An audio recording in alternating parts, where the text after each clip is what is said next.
예, 교회 음향이 안 좋은 이유 세 번째를 말씀드리면, 음, 목사님 때문에 그렇습니다. 여기서 목사님이 어떠한 잘못을 저지르거나 목사님이 뭘 했다는 게 아니에요. 그냥 교회 구조 때문에 그래요.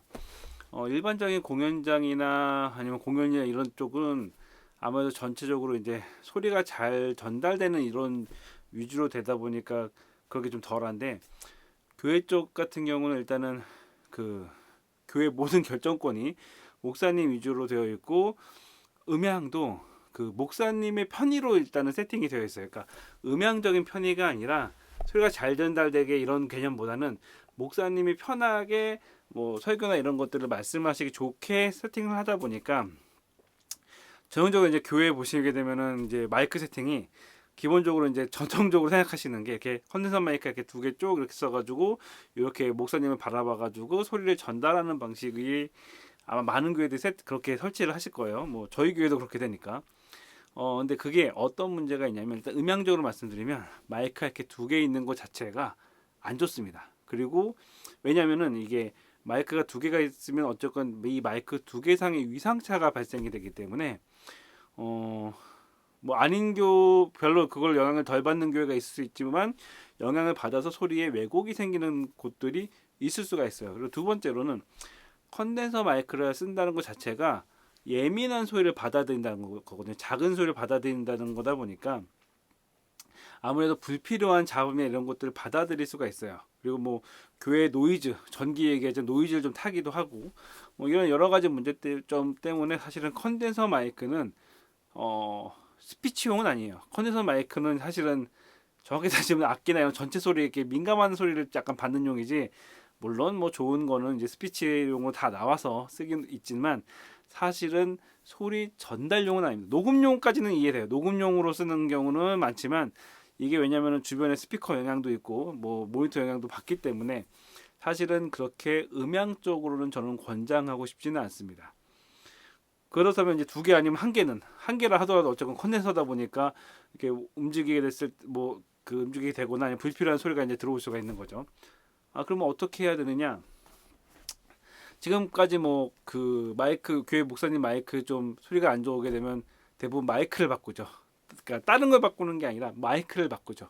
뭐 좋은 거 목사님이니까 좋은 거 쓰셔야 돼서 뭐 싼 거는 30만 원부터 시작해서 뭐 50만 원, 70만 원, 게다가 뭐 150만 원, 이제 숍스 같은 경우 300만 원까지 가는 마이크들이 있습니다. 뭐 대형 교회 마이크들은 그 300만 원짜리 쓰시더라고요. 근데 간단하게 말씀드리면 여기 15만 원짜리 슈어 뭐 SM58 이거 쓰시면 돼요, 그냥.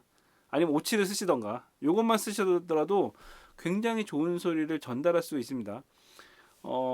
저 같은 경우에 이제 추천드리는 건 그 인터넷 검색해 보시면 유튜브 같은데 이제 김재동 씨의 마이크 잡는 법 이런 게 있어요. 한번 참고해 보시면, 잘 보세요. 아나운서들이 어떻게 마이크를 잡냐면 딱 보시면 아나운서들은 마이크를 이렇게 붙잡고 있습니다. 이렇게 이야기를 하던가 아니면 김재동 씨가 이렇게 턱에 붙이는 거죠. 턱에 붙여서 이야기를 하게 되면 고개를 왼쪽 오른쪽 돌리거나 이렇게 하더라도 소리가 잘 전달이 됩니다.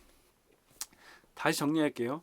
제가 말씀드린 건 어떻게 보면 실리학처럼 소리가 잘 전달되는 가장 베스트 방법이 무엇인가, 거기에 대해 말씀을 드리는 거예요. 물론 제가 이 이야기를 한다고 하더라도 교회 목사님들이 바뀔 가능성은 제가 봤을 때 없다라고 생각이 들어요. 다만 교회 음향이 다른 공연장이나 이런 데에 비해서 왜 안 좋은가라는 원인을 아셔야 될 거 아니에요. 그 원인이 뭐냐? 목사님이 컨덴서 마이크를 쓰셔서 그래요. 진짜. 그냥 이렇게 해서 말씀하시면 굉장히 잘 들릴 거예요.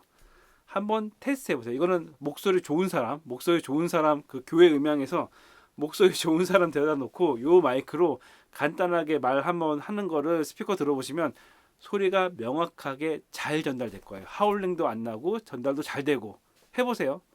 해보셨는데 사람 목소리는 다이나믹 마이크로 전달이 잘 됐는데 목사님 마이크는 약간 웅웅거린다. 그럼 원인이 뭐겠어요? 목사님 때문에. 그렇죠. 이게 그런 구조 때문에 목사님 마이크가 좀 더 좋아져야 되고, 이 약간의 갭 차이를 극복하기 위해서 음향이 좀 더 좋아져야 되는 거죠. 이거는 이제 음향 업체들끼리 하는 이야기들 중에 하나인데, 교회 음향에서 목사님이랑 마이크의 거리가 절반으로 줄어들수록 교회 음향 예산은 아마 절반으로 줄어들 걸이라는 이야기들을 업체를 통해서 제가 들었어요. 지나가는 이야기로. 그 원인이에요. 예.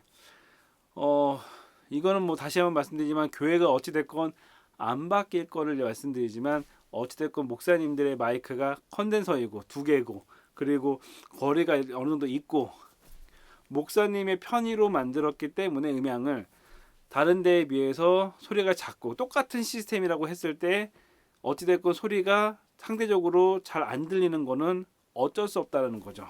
이거는 구조 시스템적으로 바뀌어야지만 되는 건데 이거는 뭐 엔지니어가 물론 힘이 없어요. 다만 이제 알고는 계시고 왜 안 좋은구나 원인 정도는 파악하라고 말씀을 드리는 거예요. 우리 교회 음향 장비가 나쁜 게 아니라 그 사용하는 방법이 잘못됐기 때문에 소리가 안 좋아지는 거다라고 생각을 하시는 게 그냥 마음 편하게 될 거예요. 예를 들어서 그 이후에 예를 들어서 뭐 좀 더 소리 그런 거에 대해서 준비하신 목사님들이 계시면 아나운서 따라 하시면 돼요. 예. 외국에 있는 뭐 정치가들은 오히려 그런 걸 잘 따라해요. 막 스피커에서 왜냐면 소리 전달하는 게 중요하다는 걸 알기 때문에 그분들에서 뭐 조언해 주시는 분도 있죠. 그래서 마이크를 어떻게 잡아라, 발성을 어떻게 하라, 뭐 이런 것들을 하는데 교회에는 이제 그런 거에 대해서는 목사님한테 그런 이야기 하는 거는 이제 약간 좀 뭐랄까 월권행위 같은 거라서 아무도 이야기 못 하죠. 그러다 보니까 이제 소리가 상대적으로 안 좋은 게 교회 같은 경우 목사님 위주로의 체제가 되다 보니까 마이크에 이렇게 되어 있다. 근데 그게 소리를 전달하는 데는 좋지 않다는 말씀을 드리고 아마 앞으로 더 중요하게 될 거예요. 왜냐면은 이 소리를 녹음을 해서 송출을 해야 되는데 이제 그 모르시는 분들은 이제 엔지니어한테 따지겠죠. 왜 목사님 소리가 이렇게 좀 작게 들리냐? 단순하게 개인만 올리면 된다라고 생각을 하시는 분들이 계신데 아니에요. 목사님이 바뀌셔야 돼요. 그런 얘기가 있을 때는 정확하게 원인을 가지고 이야기를 하셔야 돼요. 아니면 장비를 바꾸시던가. 결국엔 그래요. 목사님이 스타일을 안 바꾸시면 장비를 좋은 걸로 바꿀 수밖에 없는데 결국에는 그게 뭐 교회 돈이 들어가겠죠. 근데 어찌됐건 소리가 안 좋은 이유 말씀드리면 목사님의 체제로 인해서 컨덴서 마이크를 쓰고 그로 인해서 이제 거리감이 생기고 위상 차이 생기고 이런 것들 때문에 안 좋다. 그냥 아나운서처럼 말씀하시면 굉장히 잘 들린다. 요건 한번 실험해 보시면 바로 답이 나오실 거라 생각됩니다.